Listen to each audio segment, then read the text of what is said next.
Malaysia joining BRICS over shared vision of future. Targeted subsidy for RON95 necessary to address leakage.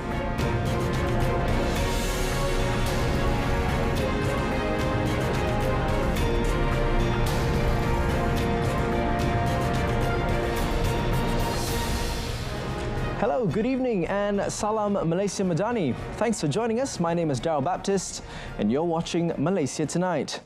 The principle of the policy of shared future is well received by countries in Asia, Africa, Latin America and the global south.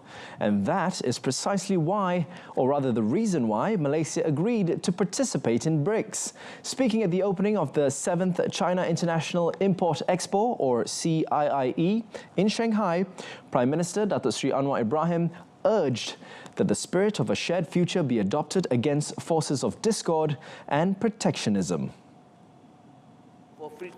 He also called on the international community to demonstrate their will to uphold global peace, global security, and share their experience, expertise, as well as technologies with the world. This year, Malaysia has been honoured as the country of honour at the 7th CIIE held from today until 10th November. It carries a theme of New Era Shared Future. Touching on the ASEAN Chairmanship next year, Datuk Seri Anwar said Malaysia aimed to enhance regional cooperation and inclusive rules-based regional framework.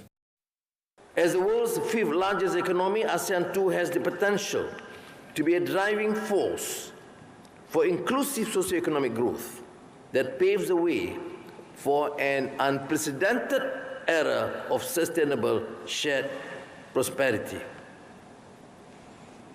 We're leaving no stone unturned, as you have seen here in China, in promoting good governance and combating and rooting out corruption, as well as implementing socio-economic and industrial reform agenda.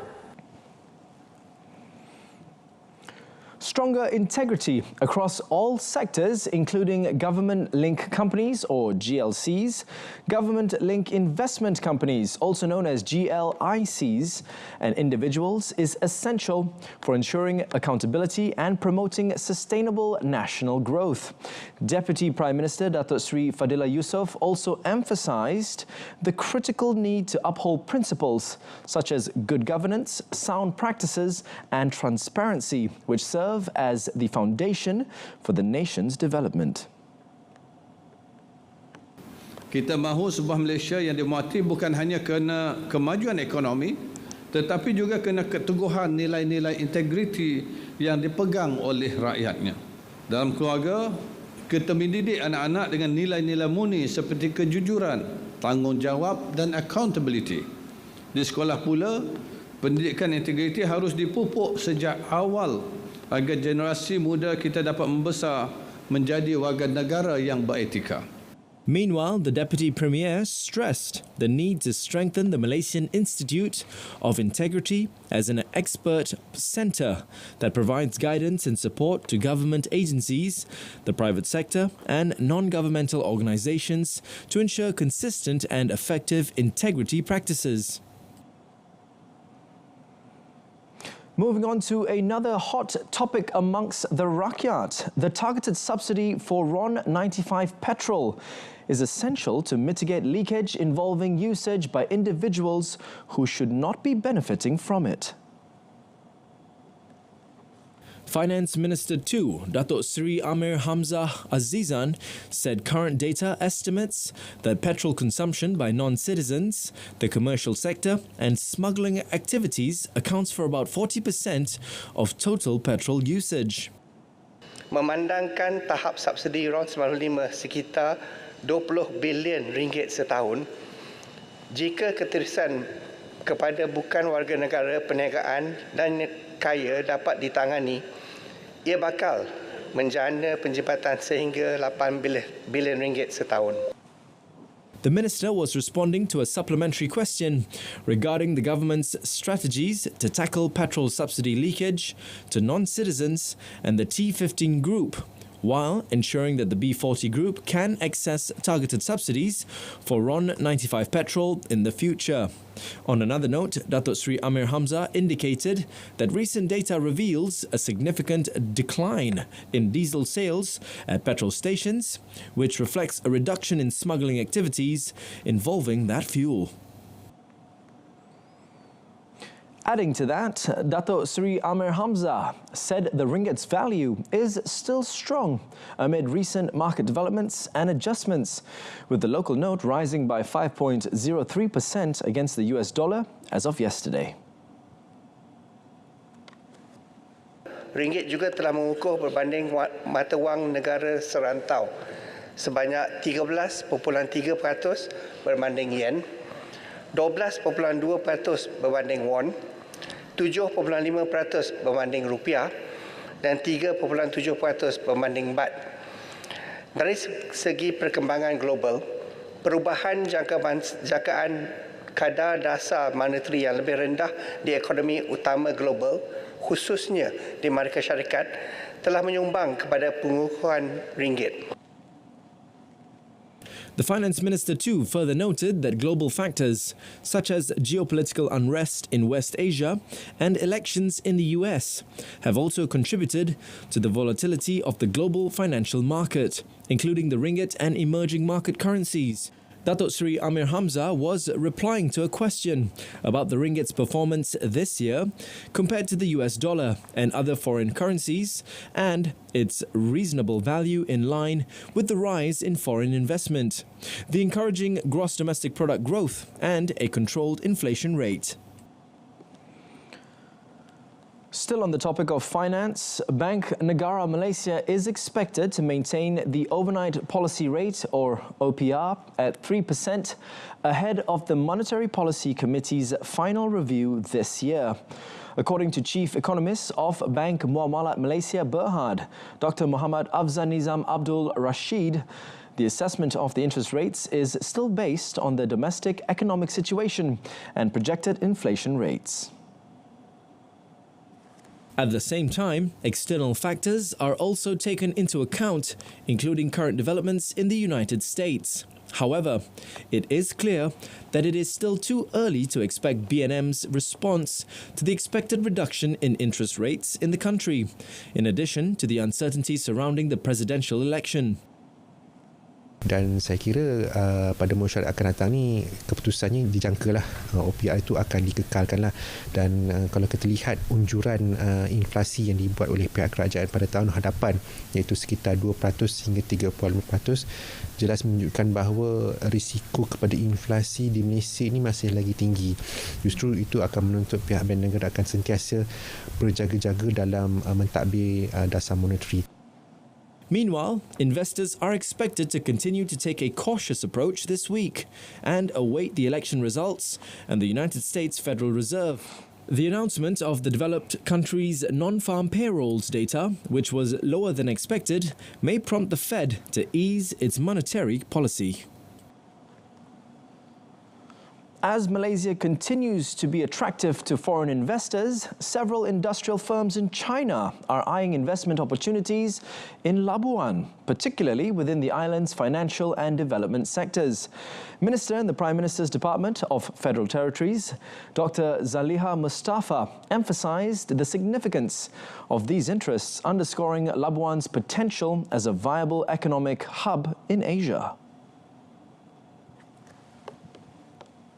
Dan insyaAllah kita akan berhubung terus dengan mereka dan menjemput mereka untuk hadir ke Labuan ini dan melihat sendiri apakah potensi-potensi untuk mereka datang dengan pelaburan yang mereka minat di sini. Contohnya dari sudut financial pun ada, dari sudut pembangunan pun ada juga. In support of Labuan's growth, Dr. Zaliha said Prime Minister Datuk Sri Anwar Ibrahim has designated the island as a priority area within the national agenda to address basic amenities and security improvements. She told reporters after the Labuan Para Sukma Athlete Incentives presentation yesterday. The state of Selangor recently hit a new mini milestone when they successfully installed in excess of 900 electric vehicle chargers, coming close to the state government's objective of reaching a total of 1,000 by the end of this year. The Selangor Exco for Investment, Trade and Mobility, Ng Zihan, said he is confident the rise of EV vehicles usage will grow as the number of electric vehicle chargers installed are increased. Pada hujung tahun ni kita akan ada EV car yang lebih murah, lebih affordable dari Proton dan juga Perdua. Dan infrastruktur seperti charging station ni saya rasa kita perlu siap sedia. Jadi seperti apa yang saya kata tadi, saya harapkan lebih banyak charging station boleh dipasang di seluruh Selangor dalam masa yang terdekat. He said this after inaugurating the EV vehicle charger at Kinrara Golf Club.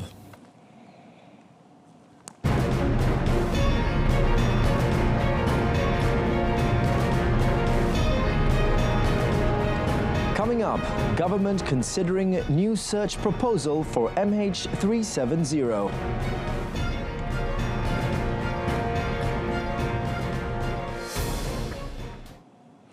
Transport Minister Anthony Lok said today, or rather he reiterates, that the government's stance is consistent and it has never neglected to search for the wreckage of flight MH370. He also said that the government will consider resuming search operations for the ill-fated plane if credible new evidence emerges. The UK-based company Ocean Infinity, which proposed in June to resume undersea search operations for the aircraft, this would target a new 15,000 square kilometre area in the southern Indian Ocean under a no-find, no-fee arrangement. Lokasi kawasan pencarian baru yang dicadangkan oleh syarikat Ocean Infinity adalah berasaskan kepada maklumat serta analisis data terkini yang telah dibuat oleh pakar-pakar dan penyelidik yang dirujuk oleh syarikat tersebut. Cadangan operasi pencarian oleh Ocean Infinity ialah cadangan yang kukuh ataupun kredibel dan boleh dipertimbangkan oleh kerajaan selaku negara pendaftaran pesawat MH370. Lok explained under the no-find, no-fee principle, the Malaysian government will not be required to pay the company if no aircraft wreckage is found. Flight MH370 disappeared on 8 March 2014 while flying from Kuala Lumpur to Beijing with 239 people aboard. On another matter, Lok said the Fly SISWA initiative will be implemented annually. According to the Transport Minister, the government has agreed on this through the Cabinet meeting on 3rd September. The decision reflects the government's commitment to strengthen regional integration between the peninsula, Sabah, Sarawak and the Federal Territory of LABUAN. A total of 35,183 out of 52,030 eligible students have redeemed their Fly SISWA vouchers. Daripada jumlah mahasiswa yang layak mendapat bantuan Fly SISWA pada tahun 2024, 42.7% ataupun 22,226 adalah berasal dari Sabah, manakala 36.8% 19,171 berasal dari Sarawak. Di kalangan mahasiswa yang berasal dari Sabah, 17,388 sedang belajar di Universiti Awam, Politeknik dan College Community, matrikulasi dan Institut Pendidikan Guru di Semenanjung Malaysia. Touching on the issue of airline passenger safety, the ministry, through the Malaysian Civil Aviation Authority, ensures that aviation industry players comply with the standards set by the International Civil Aviation Organization. As we fast approach the end of the year, so does the monsoon season. The public is reminded to always be attentive to current weather conditions and obey instructions of the authorities for their safety and that of their families. Following the start of the monsoon season today, in a Facebook post today, Deputy Prime Minister Datuk Seri Dr. Ahmad Zahid Hamidi also advised the public on the need to be aware and prepared for any circumstances during the monsoon season, which is expected to last until March next year. For the latest information on weather conditions and disaster warnings, click on the official website of the Malaysian Meteorological Department, also known as Met Malaysia, at www.met.gov.my. On 1st November, Met Malaysia Director General Dr. Muhammad Hisham Muhammad Anip issued a statement saying that the northeast monsoon season is expected to start on 5th November and will continue until March 2025. From January to February 2025, the states most likely to experience heavy rainfall are Pahang, Johor, Sarawak and Sabah. With that being said, fret not folks, for the government is trying their best to implement preventive measures. Minister of Works Datuk Sri Alexander Nanta Linggi announced that the Disaster Operations Room has been activated to face the northeast monsoon from 5th November this year to March next year. He said that through this Disaster Operations Room, the ministry is capable of monitoring floods and coordinating the deployment of teams, especially at the district level. He explained the Disaster Operations Room, or known as Big Ben, is equipped with systems and tools to monitor floods and mobilize teams at the district level.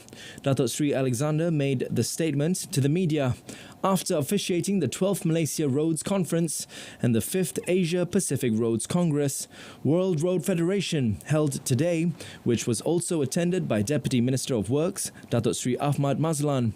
During the initial phase of the northeast monsoon, from November to December, heavy rain is expected to occur in Kelantan, Terengganu, Pahang, Johor, Sarawak and Sabah. The delay in the implementation of the flood mitigation or RTB projects on the East Coast is due to problems in land acquisition and the relocation of utilities. Deputy Prime Minister Datuk Sri Fadillah Yusof, who is also the Minister of Energy Transition and Water Transformation, said the issue of land acquisition has been resolved and the contract period of the project involved has been extended. Dapat persetujuan, cuma nanti diharapkan waktu pelaksanaan kontraktor yang dilantik oleh syarikat utility itu akan dapat melaksanakan pengalihan dengan segera supaya tidak akan menjejaskan pelaksanaan projek ini nanti. The Deputy Premier said there are 26 RTB projects on the East Coast, involving a cost of 8 billion ringgit, and they include the Burnham Valley RTB project in the Cameron Highlands, Pahang, which is completed. He said if there is any delay in the project implementation, the ministry will act according to the Treasury circular issued by the Ministry of Finance on procurement procedures and contract administration, which, among other things, allows the extension period of the project implementation. Apart from the RTB project, he said, as a short-term solution, the Drainage and Irrigation Department, or JPS, carried out minor works under the River Conservation Project to reduce flood risk.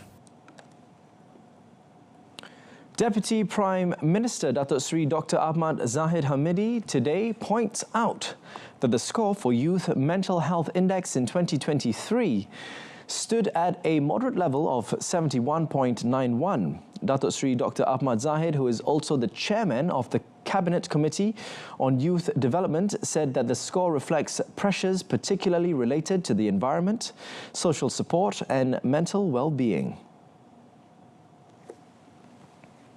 When met after chairing the committee meeting at the Parliament building today, he stressed that these issues, if left unaddressed, could lead to more serious mental health problems among Malaysian youth. Ini berakibat daripada beberapa faktor luaran, umpamanya berlaku buli cyber dan juga soal yang terkait dengan teknologi dan gaya hidup. The meeting agreed that the Ministry of Youth and Sports will collaborate with 12 other ministries, along with government agencies, NGOs and the private sector, to implement more effective mental health interventions, particularly for the youth. The Malaysian Youth Mental Health Index 2023, or MyMHI23, makes an assessment based on 7 domains, namely lifestyle, environment, individual personality, life experience, social support, stress management, and healthy mind, and is supported by 28 indicators. Here's an update for those of you who are looking to travel to eastern Sabah. Deputy Home Minister Datuk Seri Dr. Shamsul Anwar Nasara emphasised that the security situation on Sabah's east coast remains safe and well under control, despite 14 countries continuing to maintain travel advisories, cautioning their citizens against visiting the area. He assured that the Eastern Sabah Security Command, or ESCOM, remains committed and prepared to defend national sovereignty, ensure security and maintain public order within the Eastern Sabah Security Zone, also known as the S Zone.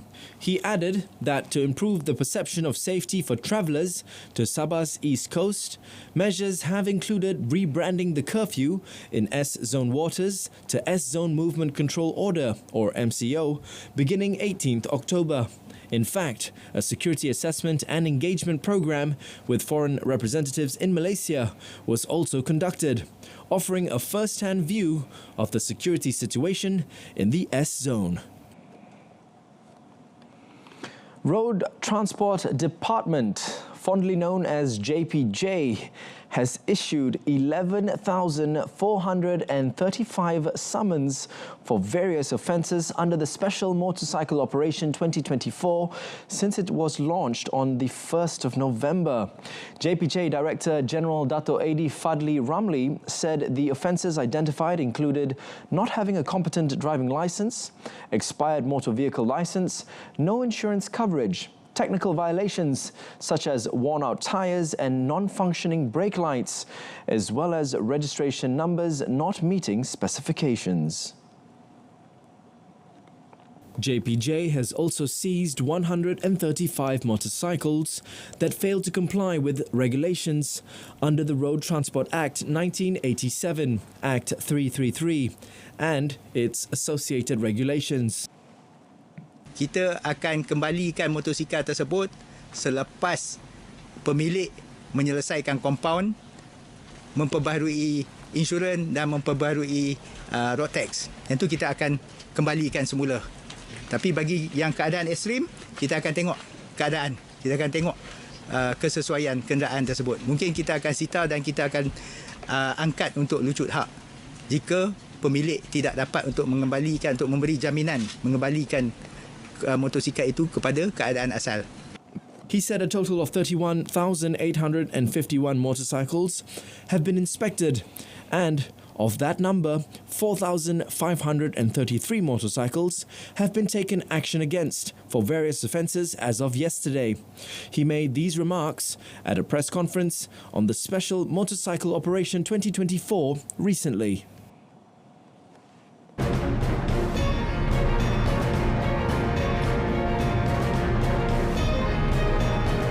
Up next, $19 billion Vodafone and 3 tie-up likely to go ahead. But before that, Boeing's US West Coast factory workers accepted a new contract offer on Monday, ending a bitter 7-week strike that halted most jet production and deepened a financial crisis at the troubled plane maker.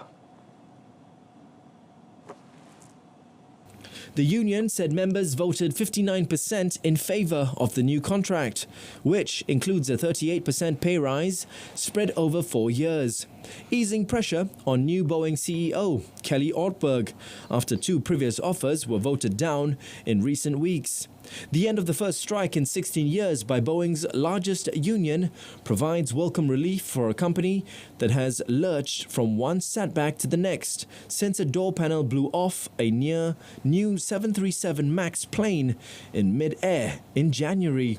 Around 33,000 machinists who work on the best-selling 737 MAX jet, as well as the 767 and 777 wide bodies, have been on strike since 13th September, demanding a 40% wage increase and the restoration of a defined benefit pension they lost a decade ago for a 401k retirement plan. And now our story on the Vodafone and 3 tie-up. The $19 billion merger between Vodafone and Hutchison's 3 UK is likely to be given the regulatory green light as Britain's need for investment outweighs short-term competition concerns. Britain's antitrust regulator today said it believed the combination of the country's third and fourth biggest mobile operators could be pro-competitive if certain measures and remedies are implemented. The provisional ruling marks a change of tone, being contrary to the regulator's long-held tenet that at least 4 operators are required to keep prices low for consumers. A separate merger was blocked for that reason 9 years ago. The announcement comes weeks after Britain's new Labour government told investors that under its watch, regulators would approve deals and corporate plans if they boost investment in infrastructure and public services. According to analytics group OpenSignal, Britain ranks 22nd out of 25 European countries for 5G availability and download speeds, and has the slowest data download speeds in the G7, potentially a big disadvantage as economies become more digitized. We now move to Pakistan, specifically Lahore, the second largest city there, who woke up to a thick blanket of toxic smog today, pushing air quality to hazardous levels and worsening health concerns for its residents. Hospitals in Lahore reported a significant surge in admissions, predominantly among children, due to smog-related illnesses such as respiratory problems, asthma and cardiovascular diseases. According to Swiss-based air quality monitor IQ Air, Lahore's Air Quality Index, or AQI, reached 609 at around 9 a.m. local time, ranking it among the world's most polluted cities. The toxic air poses several health risks, particularly for children, elderly citizens, and those with pre-existing respiratory conditions. Experts contribute the smog to a combination of factors, including industrial emissions, vehicle exhaust, crop burning, and construction dust. The Pakistani government faces mounting pressure to address the perennial issue, which causes reduced visibility, economic losses, and long-term health consequences. Authorities have advised residents to wear masks and take precautions to minimize exposure. Meanwhile, toxic smog continued to choke the Indian capital today, with air quality in some parts of New Delhi deteriorating into the severe range. The Central Pollution Control Board said about a third of the city's 39 monitoring stations showed a severe reading of more than 400. Swiss group IQ Air also rated Delhi the world's second most polluted city on Tuesday, after Lahore in neighbouring Pakistan. The bad air quality is an annual problem for Delhi, caused by vehicles, construction dust, and fires from adjacent northern states. Exacerbating the situation is the coming winter, during which time cold air traps pollutants and causes a rise in respiratory problems. Pollution is there in Delhi as well. That concludes this edition of Malaysia Tonight. In our top story, Malaysia joining BRICS over shared vision of future. Till then, I'm Darrell Baptist. From the river to the sea, Palestine will be free. Thank you for watching, and I'll see you all soon. Good night.